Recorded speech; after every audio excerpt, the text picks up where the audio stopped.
tapi secara formal. Secara resmi diketahui gitu ya.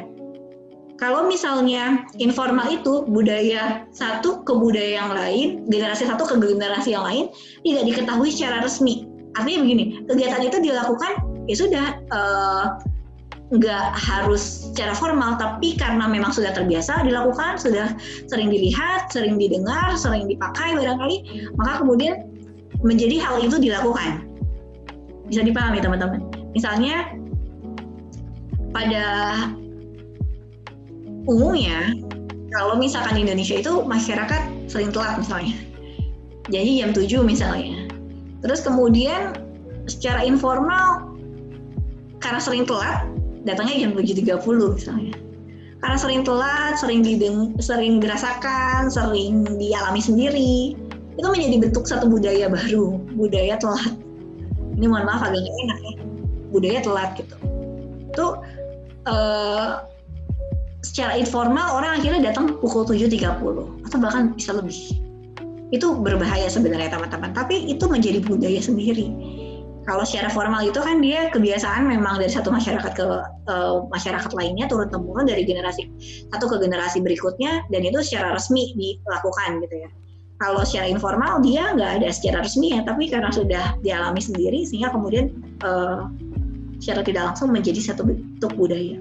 Kalau teknis dia memang ada bentuknya, bentuk bakunya, ada aturannya, ada bukunya yang memang menjelaskan bahwa kenapa hal tersebut harus dilakukan dan kenapa tidak dilakukan.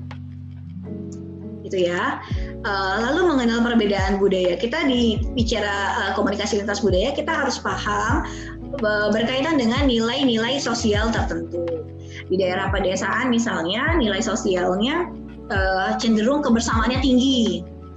Gotong royong di perkotaan tentu berbeda dengan gotong royongnya di pedesaan ya. Egosentrismenya juga berbeda antara di pedesaan dengan di perkotaan. Lalu dari sisi peran dan status, budaya itu menuntut peran yang akan dimainkan seseorang, misalkan juga berkaitan dengan cara dia berkomunikasi, apa yang dikomunikasikan, siapa menyapa siapa gitu ya, itu ada peran yang tersendiri dan satu dengan yang lain itu berbeda. Ya, status sosial tertentu juga itu biasanya berbeda. Pengambilan keputusan juga sama. Amerika dan Kanada kalau pengambilan keputusan orang-orangnya cepat gitu.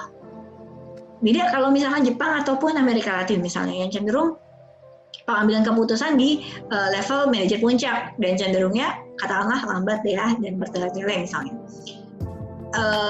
Konsep berkaitan dengan waktu juga sama. Penduduk negara maju itu dia merasa bahwa waktu itu luar biasa penting ya.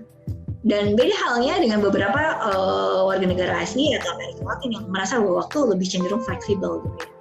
Lalu juga nilai-nilai budaya lainnya, bahasa tubuh tertentu itu melambangkan nilai tertentu atau komunikasi tertentu, perilaku sosial, perilaku etis dan lain-lain yang harus kita pelajari, yang harus kita kenal ketika kita hendak komunikasi dalam konteks cross ya daripada budaya. Komunikasi dengan orang berbudaya asing juga kita harus pahami. Kita harus pahami, belajar tentang budayanya kita masuk, kita pahami terlebih dahulu cara komunikasi efektifnya. Terlebih di dunia bisnis, komunikasinya tentu tidak mudah. Kita kan di dunia bisnis kita ingin memenangkan persaingan misalnya. Atau tadi di awal saya bilang ingin tujuan komersialisasi tertentu misalnya.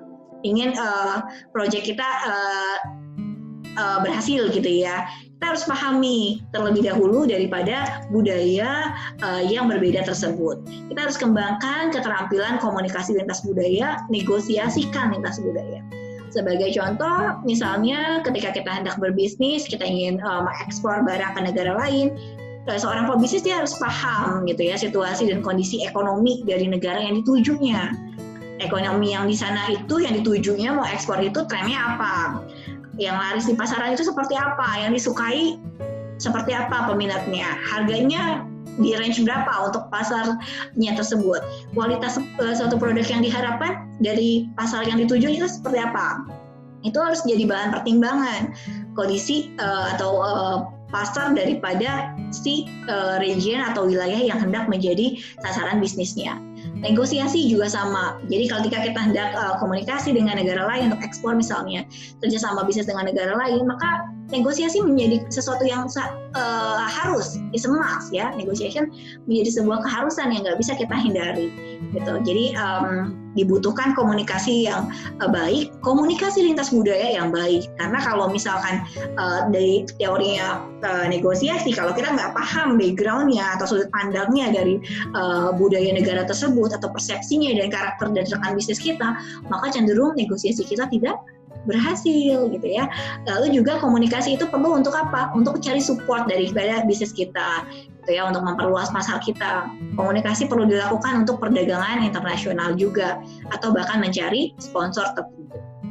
Demikian pentingnya komunikasi lintas budaya. Demikian untuk video pada kesempatan ini. Mudah-mudahan ada manfaatnya, insyaallah. Subhanallahumma wa bihamdika, asyhadu an la ilaha illa anta, astaghfiruka wa atubu ilaik. Terima kasih teman-teman.